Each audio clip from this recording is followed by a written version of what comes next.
December 1944. The air in England carried more than just the cold bite of winter. It carried tension thick enough to cut with a bayonet. While Nazi forces retreated across Europe, another war raged in the shadows of Allied unity. A war that Supreme Commander Dwight D. Eisenhower never wanted to fight. A war that would push him to the breaking point and reveal a truth so explosive it could shatter the fragile alliance winning World War II. This is the story of the night everything changed. The night when Canadian soldiers decided they'd had enough. The night when 500 American military policemen learned that racism has consequences. And the night when the most powerful general in the world lost his temper so completely that the walls of his headquarters shook with rage. But to understand that night we need to go back. Back to when the problem first started festering like an infected wound. Britain had never seen anything like the American invasion. Not the Nazi kind, the friendly kind. Starting in 1942, American GIs flooded into the United Kingdom by the hundreds of thousands. They came with their chewing gum, their jazz music, their confident swagger, and their money. The British loved them. Well, most of them anyway. The black American soldiers noticed something strange almost immediately. Something that confused them. Something that gave them hope. The British people treated them like human beings. In pubs across England, white British women sat next to black American soldiers without a second thought. British families invited black GIs into their homes for Sunday dinner. Children played with black soldiers in the streets, climbing on their shoulders, laughing at their jokes. To the British, these men were liberators. Heroes.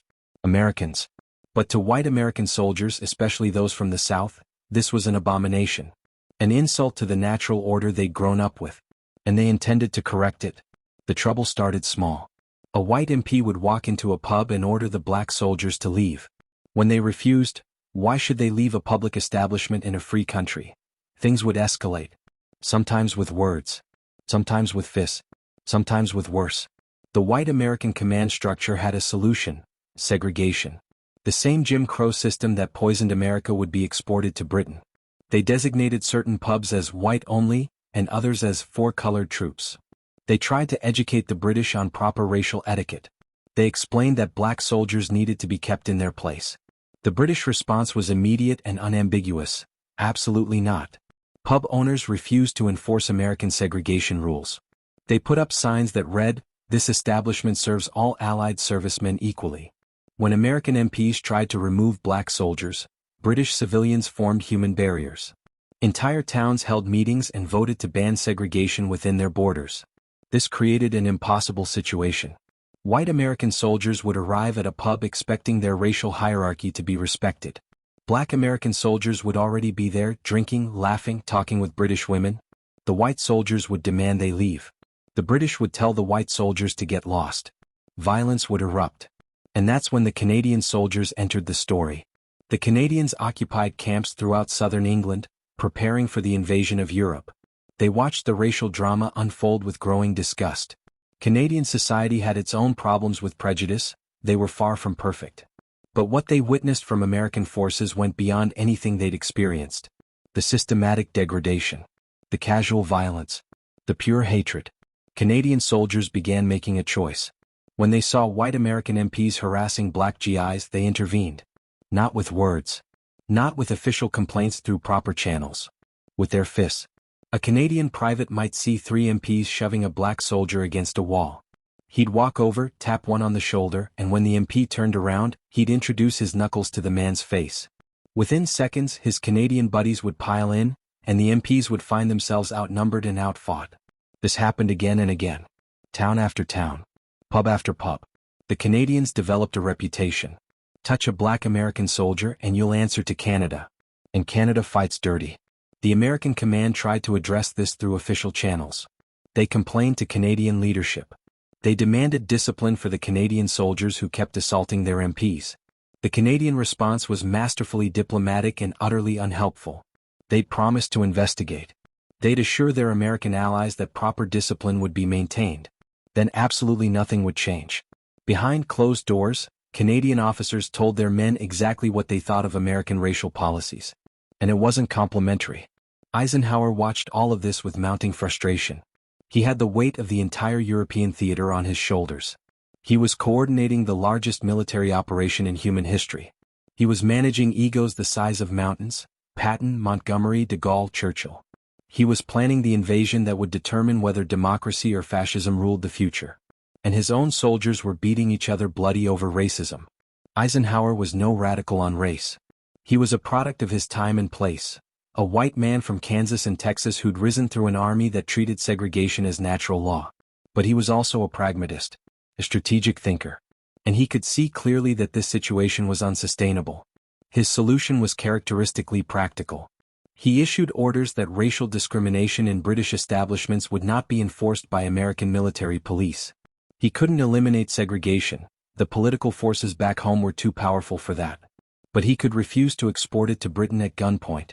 The white Southern MPs and their commanding officers ignored him. They had their own power base. Senators and congressmen who would raise hell if black soldiers got too uppity. A military culture that had always put them in charge.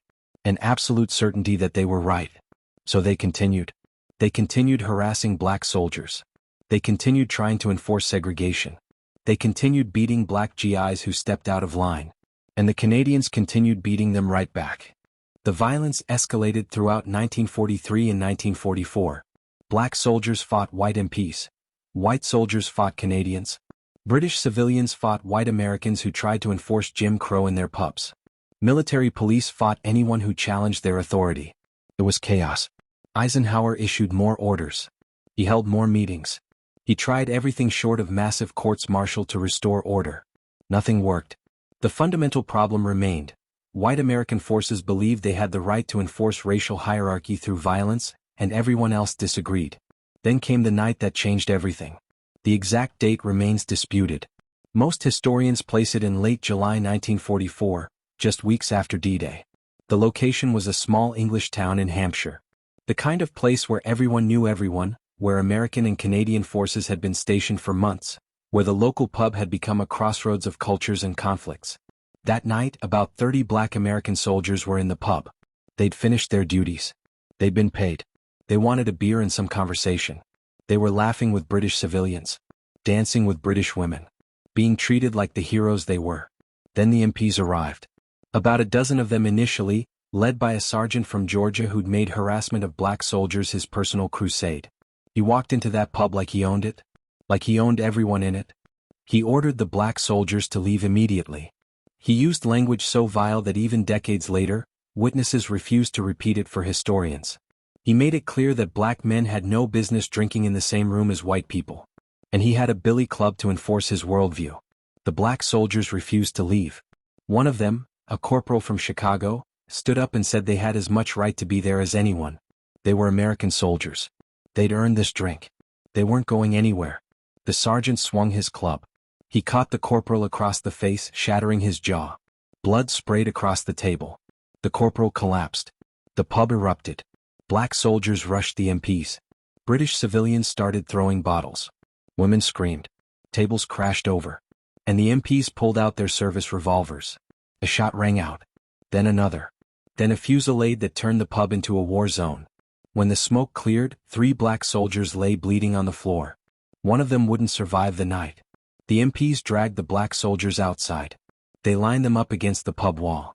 They started beating them systematically. Fists. Clubs. Boots. They were making an example.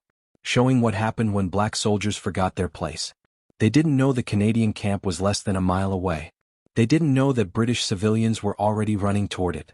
They didn't know what they'd just unleashed. The Canadians heard the story from breathless British witnesses. They heard about the shooting, the beating, the blood, and something snapped. Something that had been building for months finally exploded. The first Canadians arrived within 15 minutes. About 50 of them. They saw the black soldiers lined against the wall, their faces destroyed by repeated blows. They saw the MPs standing over them, laughing, joking about teaching them a lesson. The Canadians didn't say a word. They just attacked. It wasn't a fight. It was an execution. The Canadians hit those MPs like a tidal wave of pure rage. They fought with a savagery that terrified witnesses. These weren't barroom brawlers throwing wild punches.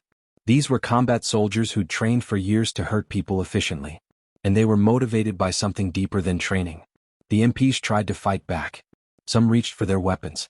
The Canadians disarmed them with brutal efficiency and used those same weapons to beat them unconscious. One Canadian sergeant grabbed an MP's billy club and broke the man's arm with it. then broke his other arm, then broke his legs. He was making a point about symmetry. More MPs arrived. They'd heard the commotion.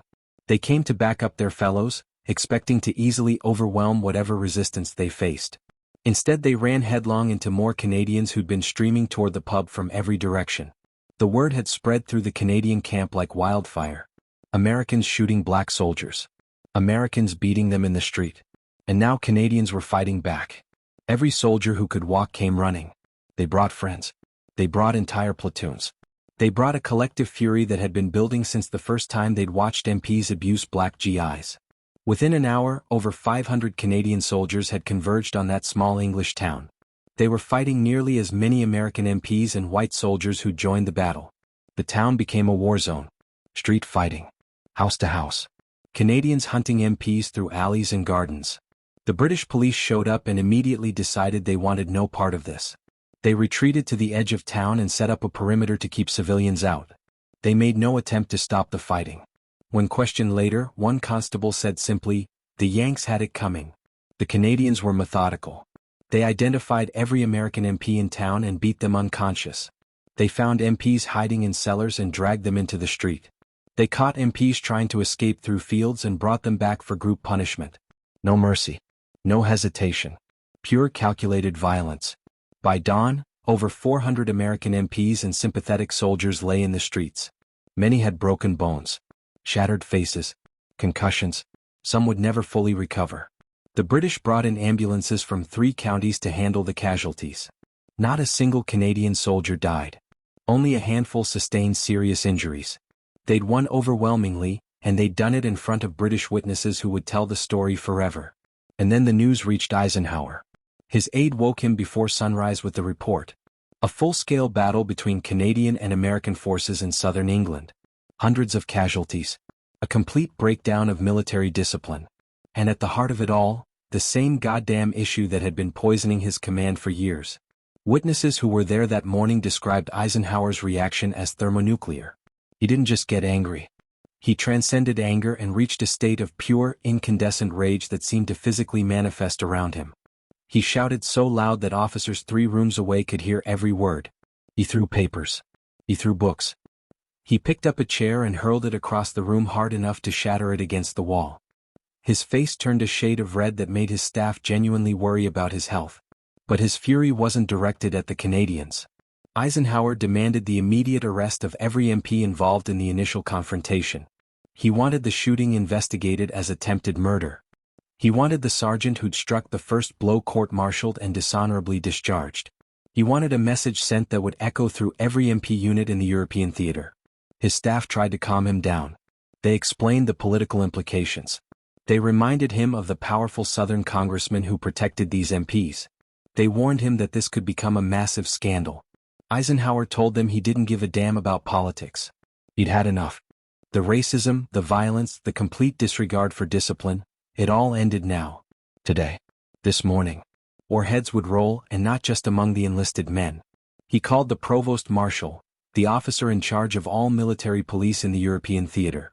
The conversation was short and one-sided. Eisenhower didn't ask questions. He gave orders. Orders delivered with such force that the provost marshal's staff could hear them through the phone. Every MP involved in the incident would be removed from police duty immediately. They would be transferred to combat infantry units on the front lines. If they wanted to beat people, they could beat Nazis. See how they liked it when their victims shot back. Any MP caught harassing black soldiers from that point forward would face immediate court-martial. Not a slap on the wrist. Not a transfer. A full military trial with career-ending consequences. All segregation rules in British establishments would be eliminated completely. Not ignored. Not sidestepped. Eliminated. Any officer who tried to enforce them would be relieved of command. The British government would receive a formal apology for the disruption. The Canadian command would receive Eisenhower's personal thanks for maintaining discipline in the face of American failures. It was revolutionary. It was unprecedented. It was also completely unenforceable given the political realities of 1944 America. But Eisenhower didn't care. He'd reached his limit. His staff scrambled to implement his orders while also quietly trying to limit the political damage. They couldn't completely eliminate segregation, That would require changing federal law and army regulations that Eisenhower didn't have the authority to touch. But they could make life hell for any MP who got caught enforcing it through violence. News of Eisenhower's explosion spread through the American forces in Britain like a shockwave. Suddenly MPs who'd been harassing black soldiers with impunity started looking over their shoulders. Officers who'd supported segregation quietly shelved their enforcement efforts. The whole dynamic shifted overnight. The Canadian soldiers became legends. British pubs started refusing service to American MPs altogether while welcoming Canadians with open arms. British civilians who'd witnessed the battle told the story again and again, always with obvious satisfaction. The Canadians sorted those racist bastards right out, became a common refrain. But the story was buried, censored, kept from the newspapers back home. Because in 1944 America, this was too explosive to reveal. The idea that Canada had to physically beat American forces to stop them from terrorizing black soldiers? That the Supreme Allied Commander had gone ballistic over American racism? That Black GIs were being shot by their own military police? None of that could reach the public. It would damage morale, hurt recruitment, give ammunition to Nazi propagandists, upset powerful politicians. So it was classified, stamped secret, hidden in filing cabinets where it would remain for decades. The black soldiers who'd been attacked that night were quietly transferred to different units. The most seriously wounded was given a medical discharge and sent home. The soldier who died was buried with full military honors, but the circumstances of his death were listed as accidental discharge during MP altercation. His family never learned the truth. The MPs who'd started the violence were indeed transferred to combat units. Most survived the war. Some didn't. Their service records were sanitized to avoid embarrassing questions. The sergeant who'd thrown the first blow made it home to Georgia, where he lived another 30 years and died peacefully in his sleep, never facing any real consequences. The Canadian soldiers were never officially punished. Their commanders couldn't punish them for fighting racism even if they'd wanted to. And they didn't want to. Behind closed doors, Canadian officers congratulated their men. One colonel reportedly said, "You boys showed those bloody Americans how we feel about their Jim Crow nonsense. Well done." Eisenhower's fury didn't end segregation in the American military.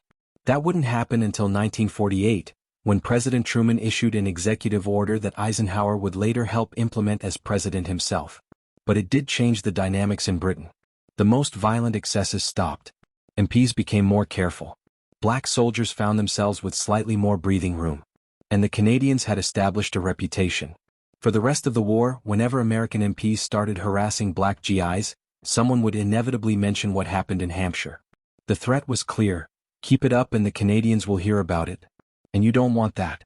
British historians have documented dozens of smaller incidents throughout late 1944 and 1945 where Canadians intervened on behalf of black American soldiers. Bar fights, street confrontations, standoffs between MPs and Black GIs that the Canadians defused through overwhelming presence. They'd become unofficial protectors and they took the role seriously. The irony is thick. Canada, a nation with its own shameful history of racism toward Indigenous peoples and immigrants, became the defender of black Americans against their own countrymen. Britain, an empire built on colonialism and racial hierarchy, became the place where black American soldiers could finally be treated with basic dignity. And America, fighting a war for freedom and democracy, was enforcing apartheid on its own troops. The black soldiers never forgot. Veterans of that era speak about their time in Britain with something approaching wonder. For many, it was the first time in their lives that white people had treated them as equals. British families that had befriended Black GIs during the war maintained those friendships for decades afterward. Some black soldiers married British women and settled there permanently after the war, unable to face returning to Jim Crow America. The white soldiers who witnessed what happened also remembered, though their reactions varied. Some were horrified by the violence their MPs had inflicted and supported Eisenhower's response. Others remained convinced that segregation was natural and necessary, and that Eisenhower had betrayed his own race. The divide in American forces reflected the divide in America itself, a nation fighting fascism abroad while practicing it at home. Eisenhower himself rarely spoke publicly about the incident. But in private conversations later in life, he would reference it as one of the most shameful moments of the war. Not because Canadians had beaten American MPs, they deserved it. But because American racism had gotten so out of control that it required a foreign army to physically stop it. When he became president in 1953, Eisenhower continued the military desegregation that Truman had started. He enforced it thoroughly, facing down the same Southern politicians who'd protected racist MPs a decade earlier. Some historians believe his time commanding integrated Allied forces during the war, and dealing with the disasters caused by American segregation, shaped his approach to civil rights as president. The incident also affected Canadian military culture. The soldiers who'd participated in the Hampshire battle went home as heroes to some, embarrassments to others. Canadian leadership had to walk a fine line. They couldn't officially approve of their soldiers beating their allies, but they also couldn't punish them for fighting racism without appearing to support that racism. The solution was typically Canadian. They did nothing official and everything unofficial. The soldiers faced no charges. Their records showed no black marks. But they were quietly celebrated within their units and the broader Canadian military community. The message was clear: we don't officially approve, but we're damn glad you did it. For the British civilians who witnessed everything, the incident became part of local folklore. That town in Hampshire still has residents who remember their grandparents talking about the night the Canadians came. The pub where it started has a small plaque noting that Allied forces were stationed nearby during the war, but it doesn't mention the battle. The full story remains largely unknown except to historians and a dwindling number of veterans. What makes this story so powerful isn't just the violence or the drama. It's what it reveals about the contradictions at the heart of America during World War II. The nation was fighting the most racist regime in human history while enforcing its own version of racial hierarchy. Asking black men to fight for freedoms they didn't have at home. Exporting Jim Crow to Allied nations that found it repulsive. And when those contradictions finally exploded into violence, it took Canadian soldiers and British civilians to enforce the values America claimed to represent. They had to physically beat American forces to make them stop terrorizing black Americans. The irony is almost too bitter to contemplate. The black soldiers who experienced this understood the contradictions intimately. They fought knowing that victory wouldn't change their status at home. They wore American uniforms while being treated as second-class citizens by America. They risked their lives for a country that denied them basic dignity. Some found the strength to keep fighting anyway. They believed in the cause even when the cause didn't believe in them. They proved their courage and capability in combat, earning decorations and respect from the enemies they fought and the allies who fought beside them. Others returned home angry, radicalized by the contrast between how they'd been treated abroad and how they were treated at home. They became part of the civil rights movement that would finally challenge Jim Crow a generation later. The seeds of that movement were planted partly in British pubs and French battlefields, where black soldiers learned they deserved better. The MPs who'd enforced segregation so violently that night mostly went on with their lives. A few faced consequences. Most didn't. They went home to communities that supported their racism, where they were welcomed as heroes regardless of what they'd done. Some probably never understood why everyone made such a fuss. They'd just been maintaining order as they understood it. The Canadian soldiers scattered after the war. Many never spoke publicly about what they'd done. Military culture at the time discouraged discussing such incidents, even decades later. But in private conversations, in letters to friends, in quiet moments with family, some admitted what happened. Admitted they'd been part of something important. Something that mattered.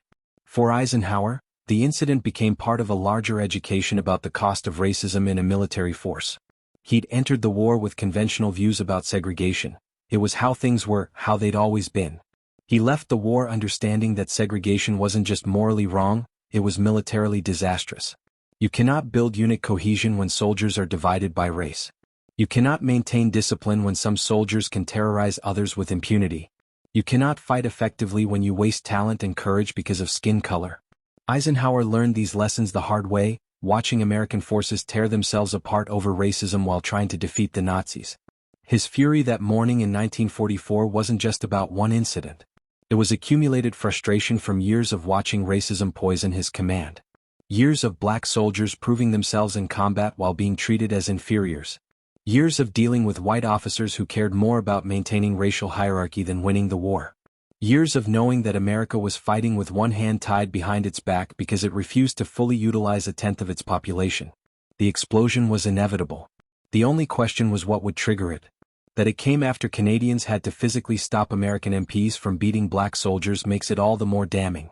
Because here's the thing that makes this story truly powerful: it didn't have to happen. The violence, the chaos, the international embarrassment, all of it was completely unnecessary. Black soldiers weren't asking for special treatment. They just wanted to be treated like soldiers. Like Americans. Like human beings. That was too much to ask in 1944 America. It required Canadian fists and British solidarity and Eisenhower's explosive rage to make even a dent in the problem. And even then the change was limited. Temporary. Real integration wouldn't come for years. But for one night in a small English town, things were different. For one night, racism faced consequences. For one night, the victims found protectors and the oppressors found themselves on the receiving end. For one night, justice was served with Canadian efficiency and overwhelming force. The black soldiers who were there that night, the ones who survived, carried the memory forever. They'd seen MPs who terrorized them for months beaten unconscious in the street. They'd watched Canadians fight for them when their own country wouldn't. They'd witnessed Eisenhower's fury, heard through the grapevine how the most powerful general in the world had lost his mind over what happened to them. It didn't erase the racism they'd faced. Didn't undo the beatings, the humiliations, the systematic degradation. But it proved something important. They weren't alone.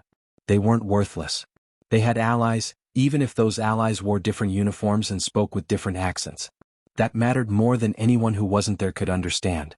The story eventually leaked out decades later. Veterans started talking as they got older and classification periods expired. Historians pieced together what happened from unit records, witness statements, and scattered documentation. The full truth emerged slowly, reluctantly, like America's racial history always does. And the reaction has been fascinating. Some people dismiss it as exaggerated. Surely it couldn't have been that bad. Surely Eisenhower didn't really explode like that. Surely 500 Canadians didn't beat 400 Americans unconscious over racism. But the evidence is overwhelming. Too many witnesses. Too many corroborating accounts. Too much documentation buried in archives. It happened. All of it. Exactly as described. Others embraced the story as vindication. Proof that even in 1944 racism was recognized as evil by people who mattered. Evidence that the good old days weren't so good for everyone. A reminder that progress came through struggle, often violent struggle, against people who had to be forced to do the right thing. The Canadian government has never officially acknowledged the incident. Neither has the American government. It remains one of those historical footnotes that's too embarrassing for official recognition but too well documented to deny. But in Canadian military circles, it's known. The story gets passed down, unit to unit, generation to generation. A reminder of a time when Canadian soldiers stood up for something that mattered. When they chose the right side even though it meant beating their allies. When they proved that some things are worth fighting for even against your friends. For Black Americans, the story has become part of a larger narrative about the World War II experience. About the double victory campaign, victory against fascism abroad and racism at home. About the contradictions of fighting for freedom while being denied it. About the allies they found in unexpected places and the enemies they faced from their own side. The white MPs who started it all mostly disappeared into history. Their names are known to researchers but rarely published. Their stories died with them, unexamined and unapologized for. They were products of their time and place, we're told. Can't judge them by modern standards. They were just doing what they thought was right. Except the British didn't think it was right. The Canadians didn't think it was right. Eisenhower didn't think it was right. So maybe the problem wasn't modern standards. Maybe the problem was that it was always wrong and some people knew it even then and fought against it even then and paid a price for that fight even then. The black soldiers knew it was wrong. They'd always known. They'd been trying to tell America for generations. It took a world war, a foreign army, and the Supreme Allied Commander's explosive rage to get anyone to listen. And even then the listening was temporary and limited. But it was something.